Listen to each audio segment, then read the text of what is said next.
Tonight, there's a boys' own adventure on the banks of the Mississippi in mud. Billy Crystal and John Goodman are the best and the brightest in Monsters University. And Vince Vaughn and Owen Wilson learn to Google it in the comedy The Internship. Hello. Good evening. Also tonight, Jean Moreau and Lane Maggi are strangers in a strange land in A Lady in Paris. And there's an encore performance for veteran thespians in Alan Renee's You Ain't Seen Nothing Yet. And we'll revisit the dawn of space travel in Philip Kaufman's The Right Stuff. But first, David, let's start with Monsters University. Well, in this prequel to the 2001 Pixar success Monsters, Inc., we meet Mike Wazowski and Sullivan, voiced by Billy Crystal and John Goodman, respectively. Back in the days, they were at college. Mike is the outsider who doesn't fit in and isn't considered to be very scary, but he studies hard to be a monster, while Sully, who comes from a famous monster family, is a slacker who coasts along on his father's reputation.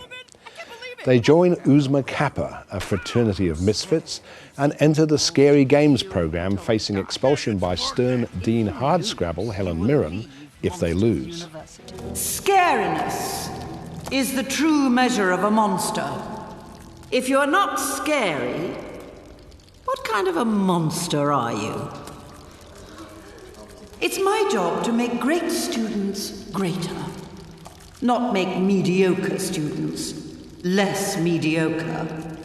That is why, at the end of the semester, there will be a final exam. Fail that exam, and you are out of the scaring program. So, I should hope you're all properly inspired.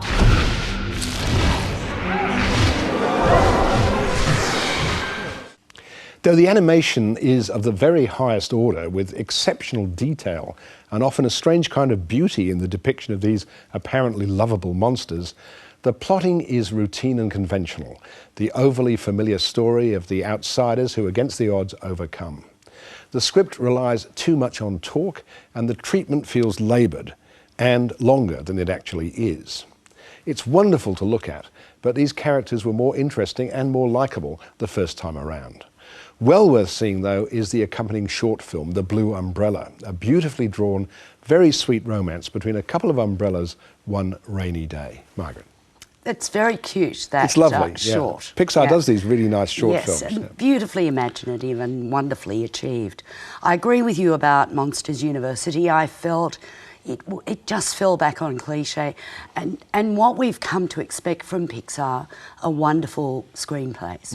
And originality. Yes, and wit, and there's not a lot of it in here. And funnily enough, I thought Helen Mirren's voice was really wrongly chosen for the Dean. You know, it just didn't work for me. She's sort of too gracious. Yes, yeah. It's sort of... Yeah, she's too regal, yes. maybe. All those connotations. So I was a bit underwhelmed. And it's all this American stuff of, you know, the underdogs coming through. It's so familiar, isn't it? Winning Such in the a end. cliche. It's all this competitive winning stuff. No. And we knew where it was going all the time. We sure I'm did. giving it 3 stars. Me too, 3 stars. I'm Terry with a Y. And I'm Terry with an I. I'm a dance major. And I'm not. 5, 6, 7, 8, 7, 8, turn! And turn. Why didn't you turn? Because we never agreed to do this. You said this was gonna be cool. No one said this was gonna be cool. Now I'm embarrassed. Now you're embarrassed. Yes, because it's in front of people. You should wake up embarrassed. Hey! I'm Art, New Age philosophy major.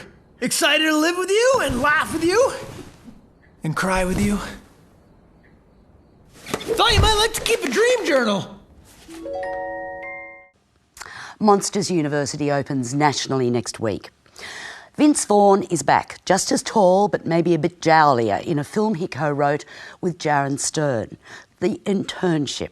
He and co-star Owen Wilson play salesmen Billy and Nick, who find their style of shtick outmoded in the digital age. In an effort to reinvent their careers, they apply to Google for internships with no college degree and no computer skills. Surprisingly, they're accepted and find themselves in a team of other outcasts competing in various tests for an actual job.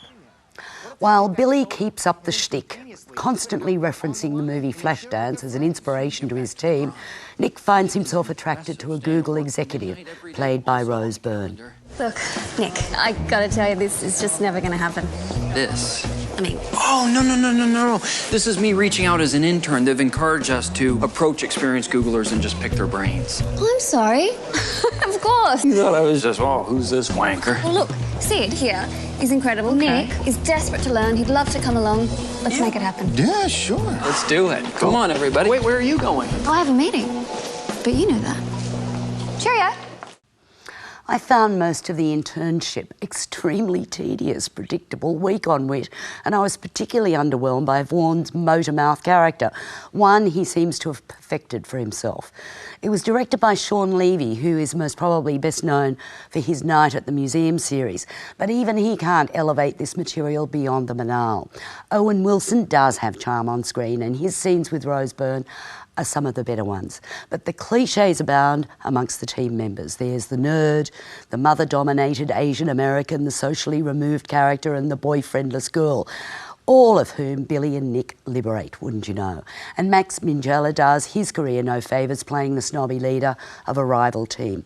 There are a few laughs here, but nowhere near enough. Or did you laugh? No, I didn't. And it's amazing, isn't it, how similar the plot is to Monsters University. They're both about Can the Americans only make one film now? This whole idea of the team of misfits outsiders who, of course, are going to succeed in the end.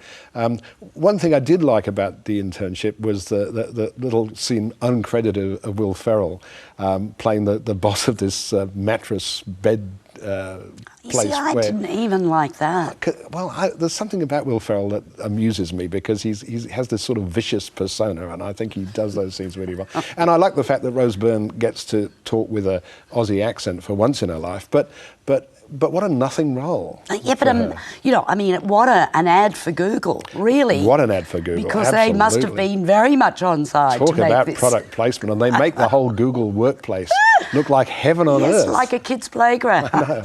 Yes. What are you giving this? Look, I was pretty bored with this too. I'm giving it 2.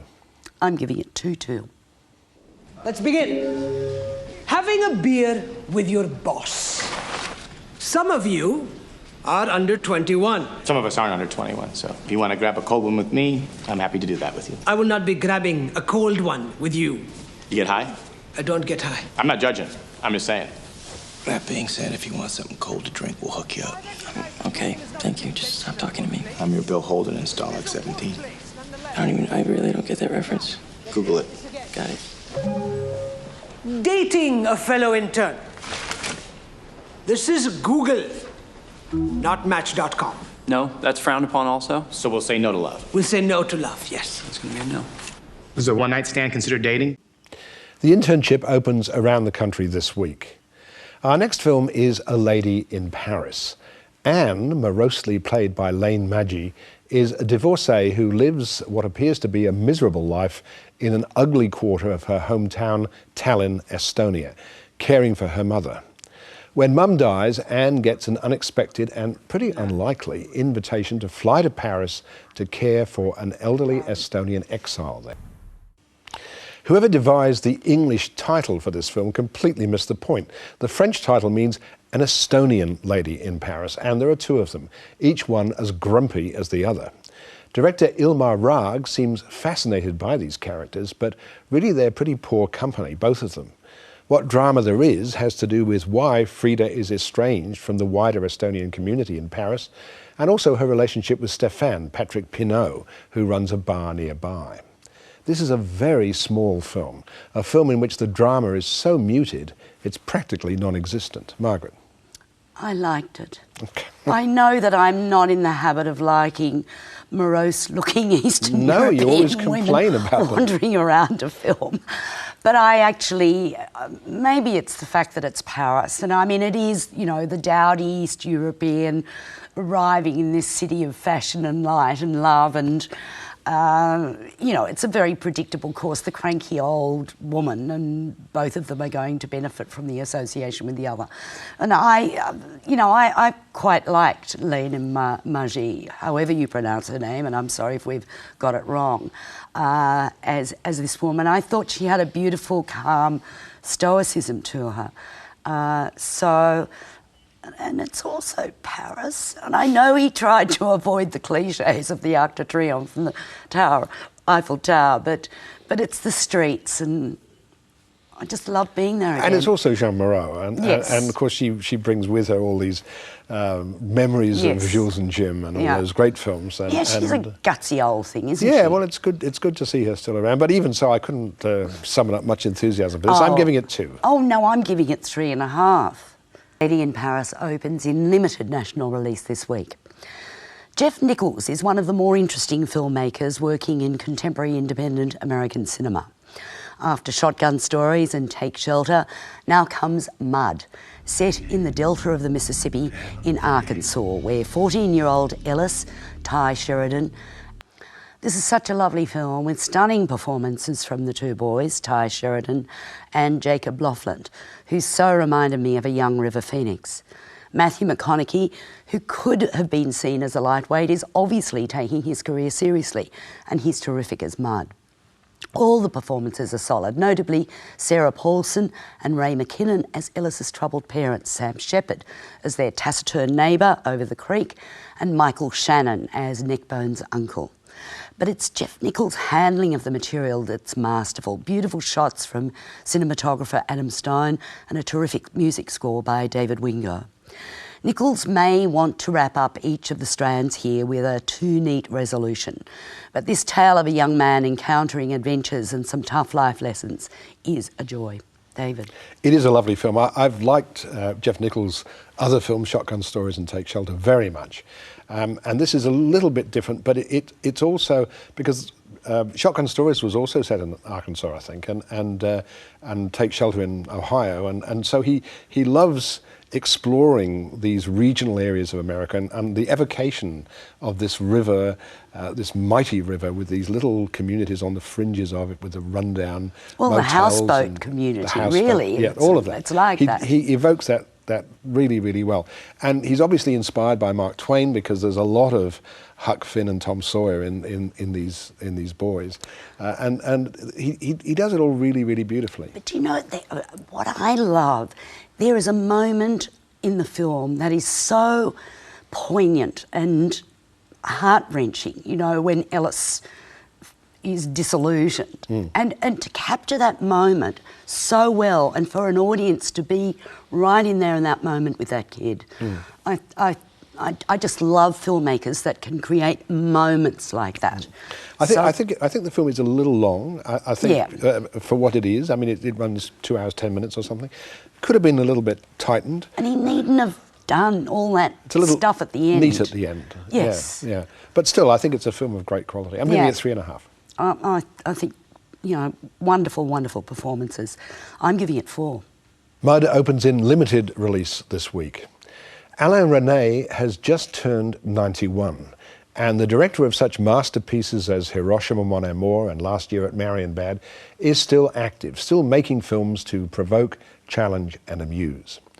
You Ain't Seen Nothin' Yet is based on 2 plays by Jean Anouilh, Eurydice and Cher Antoine. Hello? At the start, a number of well-known French actors playing themselves, among them Lambert Wilson, Mathieu Amalric and Sabine Azema, receive phone calls from a lawyer who tells them their friend Antoine, a playwright, is dead. They're summoned to his home where a suave butler, André Severin, stage manages events, including a film of the dead man, Denis Podalides, explaining that a young experimental theatre group is producing his play Eurydice. All the invited guests performed in productions of the play in the past, and they become involved in the new project. Merci d'être venu à ce rendez-vous bizarre où je ne serai pas. Aujourd'hui, je m'en remets à vous avec la plus grande insistance pour être mes exécuteurs testamentaires. This is a very rarefied film from Resnais, and not an easily accessible one if you're not familiar with the original plays. It's a showcase for a fine collection of actors, and they enter into the spirit of the piece with enthusiasm.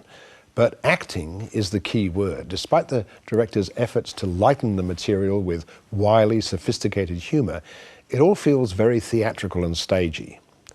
At Cannes last year, it was suggested that this might be René's final film, but he's just completed a new one with the promising title Love, Drink and Sing. But Margaret, I'm curious to know what you thought of You Ain't Seen Nothing Yet. Well, it starts, and it's so intriguingly set up that you are entranced. It's a conceit. You have this wonderful old director, you know, basically manipulating his cast within the theatre, you know, the theatre and the film. So it's a double whammy, really. Yeah. And in a way, you sort of want somewhere along the line to enter into the personal, the heart of this. Yeah. But it's always on that intellectual level that I thought ultimately became quite dull. So I was really disappointed in a way.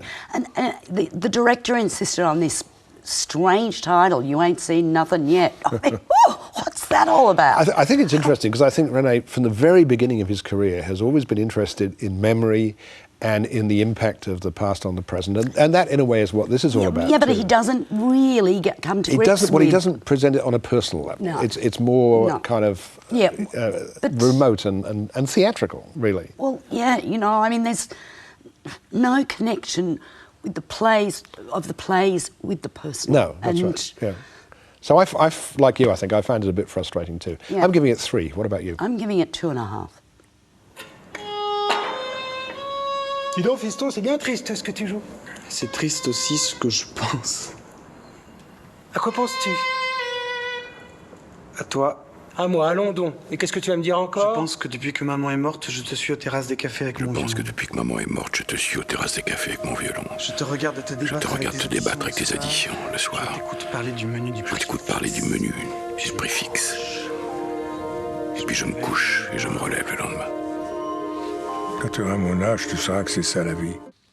You Ain't Seen Nothing Yet opens in limited national release this week.